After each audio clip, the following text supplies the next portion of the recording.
বিভিন্ন মানে মানবতার জীবনযাপন করছি।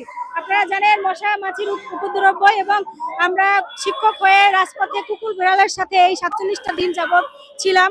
এবং আপনারা জানেন যে ডেঙ্গু আক্রান্ত হয়ে আমাদের এক সহযোদ্ধা ভাই সে গত সপ্তাহে মারা গিয়েছে। তো আমরা আসলে এই রাজপথে 47টা দিন অতিবাহিত করার পরও কেন সমাজ কল্যাণ মন্ত্রণালয় থেকে আমাদের স্বীকৃতি এবং এমপিওটুকু দিচ্ছে না, এই প্রশ্নের উত্তর খোঁজার জন্য, এই প্রশ্নের জবাব চাওয়ার জন্য আসলে আমরা যমুনামুখী হয়েছিলাম। কিন্তু আপনারা দেখেছেন যে রাজপথে আমাদের মাঝপথে আমাদেরকে আটকে দেওয়া হয়েছে এবং আমাদের 6 জন প্রতিনিধি ভিতরে গিয়েছে। এখন এই 6 জন 7 জন 8 জন প্রতিনিধি এই 47টা দিন যাবৎ তারা যাচ্ছে এবং আসছে। তাদের প্রতিনিধির ভিতরে ডেকে নিয়ে তারা 3 কর্মদিবস, 4 কর্মদিবস, 7 কর্মদিবস তারা সময় নিয়ে আমাদের এই 47টা দিন পর্যন্ত এই রাজপথে রেখেছে। এখন আমরা আর এই রাজপথে থাকতে চাই না।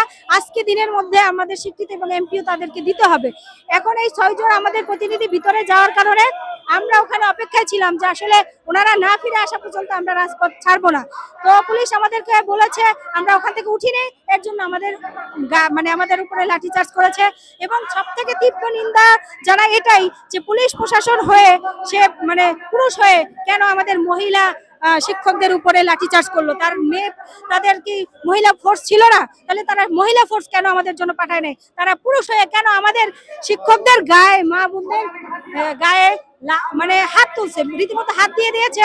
তাদের হাতে পাইপ ছিল, সেই পাইপ দিয়ে মেরেছে এবং তারা লাঠিও মেরেছে। ঠিক আছে, তো আমরা এটা আসলে তাদের কাছ থেকে আশা করিনি যে আমাদের মহিলা বোনদের উপরে এইভাবে পুরুষ পুলিশ আমাদের এইভাবে হামলা করবে। তাদের ফোর্স মহিলা ছিল, সেই মহিলা ফোর্স কেন আমাদেরকে মহিলাদের জন্য পাঠানো হয় না, এর জন্য আমি তীব্র নিন্দা জানাচ্ছি।